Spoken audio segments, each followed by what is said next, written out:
स्वागत है दोस्तों। आज हम बात करेंगे ऐसी ड्रिंक या पेय की जिसको आम भाषा में काढ़ा भी कहा जाता है, जो कि अधिकांशतः भारत में और भारतवासियों की और वह भी सुबह की एक पसंद है, जिसको बेड टी के नाम से जाना जाता है। अब ये बेड टी लेने की प्रथा हमारे देश में शायद अंग्रेज़ों के समय से आई होगी, यानी कि ब्रिटिश राज की एक देन है। वो हमारे घरों में बखूबी से सेवन की जाती है। आज इस पे हम ध्यान दें, क्या ये चाय फ़ायदेमंद है या नुकसानदेह? क्या इसकी ज़रूरत है? इस पे भी हमें ध्यान देना पड़ेगा। सच्ची बात तो ये है कि जब हमारे देश के अंदर अंग्रेज़ों का राज था, उस समय इसका प्रयोग होता था। विशेषकर जब जेलों में जो लोग बंद होते थे, उनको रोटी की जगह ब्रेड दी जाती थी और साथ में दूध की जगह चाय दी जाती थी। पर यदि हम अपने देश के इतिहास की बात करेंगे, तो इसके जो पत्ते हैं, जिसकी अभी भी खेती होती है हमारे देश में, ऐसे उसको जब पत्ती हरे रंग की होती है तो उसको तोड़ा जाता है। उसको रखने के बाद सुखाया जाता है। सूखने के बाद वो खुद ही काला रंग में परिवर्तित हो जाती है।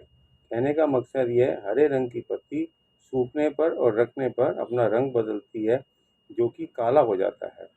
यदि हम भारतीय चिकित्सा पद्धति की बात करें, तो इसको पत्ती को, चाय की जो पत्ती है उसको कृष्ण पत्री भी कहा जाता है। अर्थात कृष्ण मैंने काला रंग, पत्री मैंने पत्ता।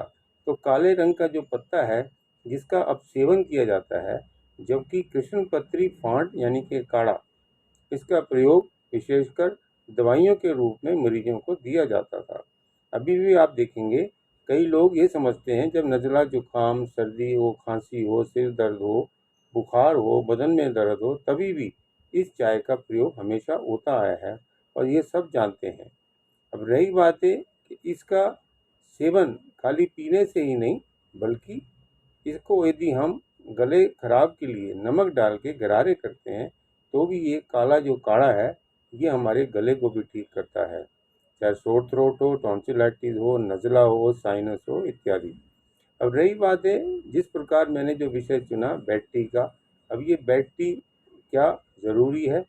कि हमारी आदत बन गई है और हम में से बहुत लोग इसके एक प्रकार से इसके ऊपर डिपेंड हो गए हैं, निर्भर हो गए हैं। और ये कहना गलत ना होगा, ये बेड टी अब बैड टी हो गई है और ये कहीं ना कहीं हमारी आत्मनिर्भरता इसके ऊपर ज़्यादा हो गई है। और ये कहना गलत ना होगा, ये भी एक प्रकार का नशा है। जो कि इसके फ़ायदों को देखें, तो जिस प्रकार से मैंने आपको बताया वह अवश्य है। पर सुबह के टाइम ज़्यादातर लोग इसे क्यों लेते हैं? इसके बिना रह नहीं सकते। उनका मेन मकसद होता है पेट साफ रहे, और उनका जो है पेट साफ होने के लिए ये एक दवा के रूप में या साधन के रूप में या उनकी एक इच्छा के रूप में वो इसका प्रयोग करते हैं। जबकि जो चिकित्सा है, जो डॉक्टर्स हैं या डाइटिशियन हैं, इस बात को कहते हैं कि इसको हम यदि डेली लेंगे, तो इससे होने वाले जो नुकसान हैं वो ज़्यादा होंगे।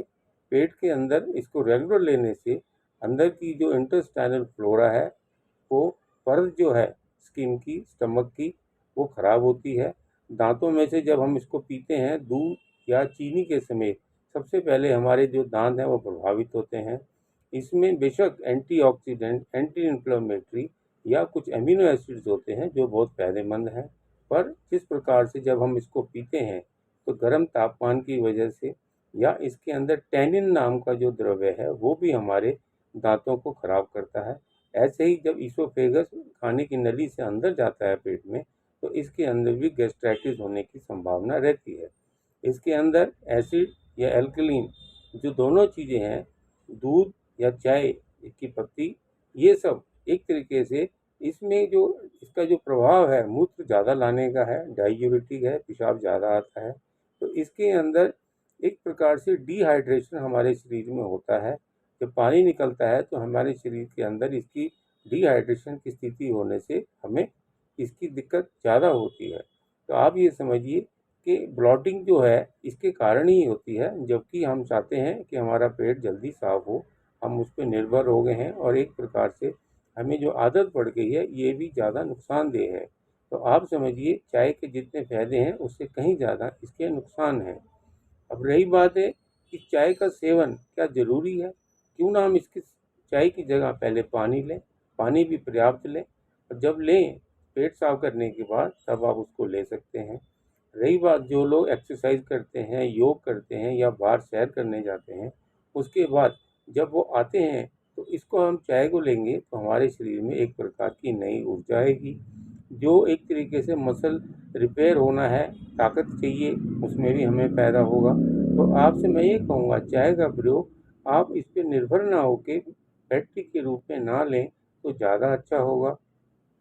इसका प्रयोग आप इस तरीके से लें कि हमारी सेहत को ये ख़राब ना करे, एक प्रकार से सप्लीमेंट दें। इससे हमारा जो शरीर है उसको भी ताकत मिले, एनर्जी मिले और जो हमारे दिमाग में स्फूर्ति चाहिए हमें, शरीर में स्फूर्ति चाहिए, वो सब इससे हमें मिले। तो चाय का प्रयोग आप बैटरी के रूप में ना करके इसे आप पेट साफ़ होने के बाद इसका प्रयोग करेंगे, चाहे आप सैर करने के बाद करें, घर में योग करें, व्यायाम करें, उसके बाद आप लें। चाहे तो चाय के साथ खाली चाय ना पी के इसको आपके साथ कोई बिस्किट या हल्का कुछ खाएंगे पिएंगे तो आपको जो होने वाली गैस्ट्राइटिस है, जलन है, एसिडिटी है, उन सब से बच जाएंगे। नहीं तो आपको ये समझिए कि कॉन्स्टिपेशन होना निश्चय है। जब आपका कॉन्स्टिपेशन होगा, गैस आपको बनेगी, तो कॉन्स्टिपेशन के साथ साथ बहुत लोगों को अल्सर भी होते हैं पेट में, वो भी एक चाय की वजह से है।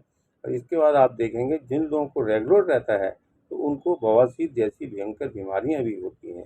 जब कैंसर जैसी स्थिति इस चाय के खोने से होगी तो हमें इससे बचना चाहिए, इस पे निर्भर होने की ज़रूरत नहीं है। जिस प्रकार से आजकल एंग्जायटी या अवसाद हम बच्चों को हो रहा है, चिंता होती है तब भी हम इसको पीते हैं।